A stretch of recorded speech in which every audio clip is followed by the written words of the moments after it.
करा कछु न परीक्षा लिन्हा गोसाई और की न प्रणाम तुम्हारे ही नाई। जे सब ल जानने वाला है ते कर झूठ बोलबे। प्रेम से बोल दुर्गा मैया की।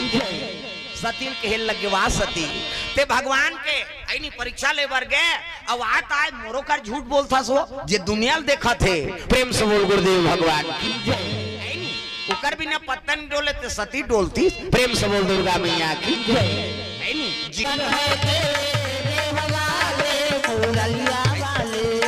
तरी दहानी कई जन ऐसे करत हम पताल लोग जाबो नहीं हम स्वर्ग नहीं जाते हैं कहीं। प्रेम से बोल दुर्गा मैया की जय। सुंदर सती झूठ बोले लगे कछु न परीक्षा लिन्हा गोसाई और की न प्रणाम तुम्हारे ही नाई। ते पां पर तिसने पां पर के हाथों किसनी शिव जी कथे तोर जन्म आकार जाए झूठ बोलता मोर करा। प्रेम से बोल दुर्गा मैया की।